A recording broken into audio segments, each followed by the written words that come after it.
You're about to witness a friendship pushed to its limits, a bombing that shattered a family's safety, and a life-or-death moment in front of 400 people.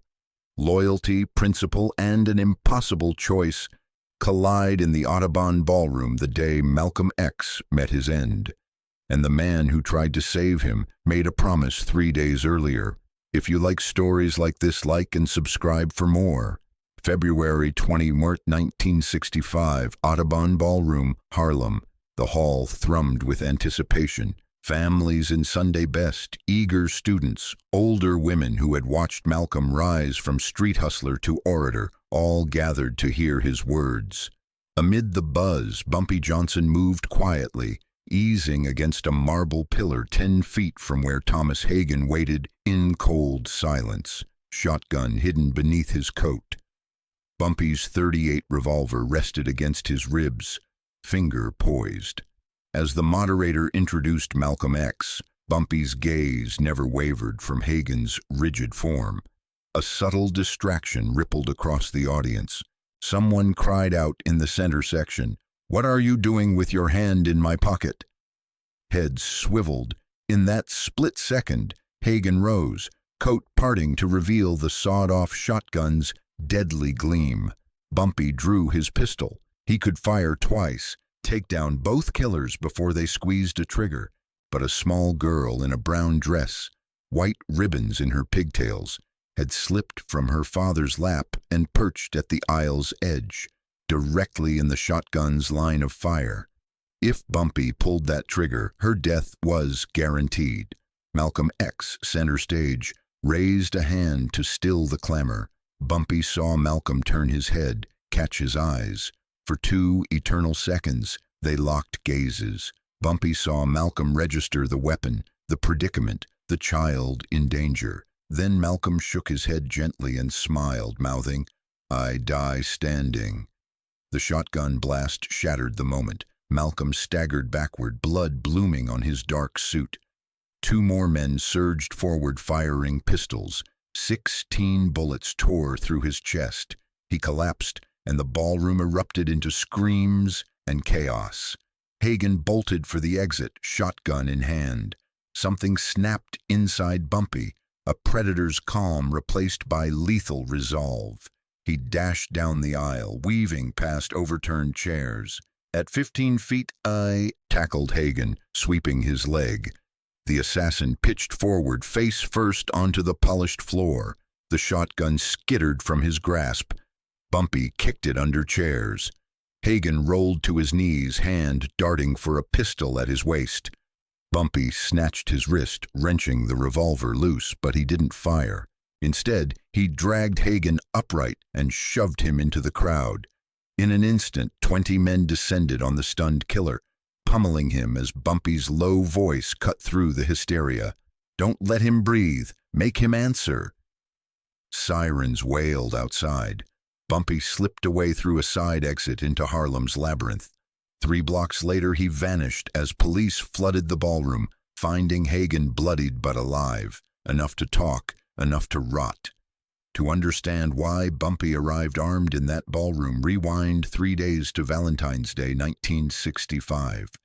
February 14th, 2:46 a.m., Queens. Molotov cocktails shattered Malcolm's window. Flames roared through the house. Betty and their 4 daughters, the eldest 6, fled in nightgowns, choking on smoke, terror in their eyes. The arsonists had struck. Malcolm recognized the perpetrators, Elijah Muhammad's inner circle, the same men he'd once called brothers. They wanted him dead for leaving the Nation of Islam and exposing their leader. At dawn, Bumpy appeared unannounced at Columbia Presbyterian Hospital, where Malcolm's girls were being treated. No fanfare, no flowers, just Bumpy in his tailored suit and fedora, settling into the waiting room beside a hollow-eyed Malcolm. "I need 48 hours, Bumpy said without preamble. "They won't see Wednesday." Malcolm stared at the floor. "If you kill these men, I become what they say.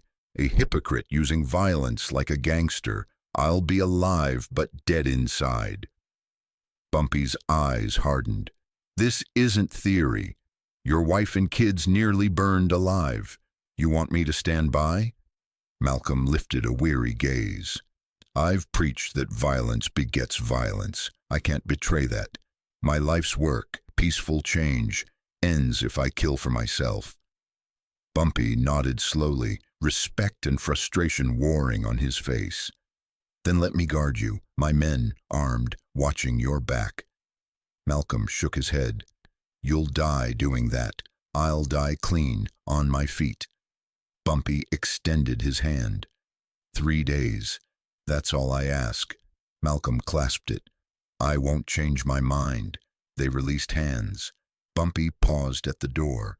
3 days. On Saturday night at 2:47 a.m., Bumpy's phone rang. Jerome, a 19-year-old busboy, voice trembling. 3 men left my diner talking about handling the preacher. They said tomorrow at Audubon, shotguns. One name, Thomas Hagen. Bumpy hung up and tried Malcolm. No answer. He mobilized every Harlem contact. Sunday afternoon he went alone to the ballroom. Now after the shots rang out and Hagen lay captured by an enraged mob, Bumpy slipped away. Malcolm X was rushed to Columbia Presbyterian again, but he was gone before 3:30 p.m. He was 39. Bumpy never visited the hospital. Too many detectives, too many questions. Instead, Sunday evening found him at St. Philip's Church. Blood-stained jacket draped over the pew. Father Callahan discovered him and asked, "Why were you there, Bumpy?" "I was 10 feet away with my gun drawn. I could have stopped it, but there was a little girl in the line of fire," Bumpy whispered. "When I saw her, I froze. Then I saw Malcolm. He told me to stand down." Father Callahan regarded the crucifix above the altar. He chose dignity over life. You honored that. Bumpy clenched his fists. He died the way he lived, and I swore those killers would face justice. Malcolm's funeral on February 27th at Faith Temple Church of God in Christ drew 3,000 inside and thousands along the streets of Harlem. Bumpy stood in the back, unseen by most. Betty Shabazz caught his eye across the crowded church and nodded. She understood. After the service, Bumpy went alone to Ferncliff Cemetery. At the graveside, he laid his straight razor on Malcolm's casket, the symbol of his own code. "You died standing," he murmured, "and I'll make sure they die scared. That's my promise." Within 6 months, the other 2 shooters vanished. Courts never heard their names. Harlem knew they'd been made to disappear by Bumpy's network. Thomas Hagen went to prison. The history books tell a different tale, but Harlem remembers. Bumpy Johnson died in 1968 of a heart attack at Wells Restaurant.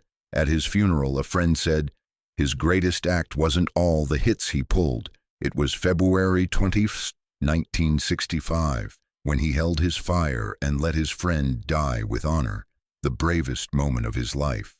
Malcolm X died standing, and Bumpy Johnson made sure history never forgot that. If you'd like more stories like these, please like and subscribe.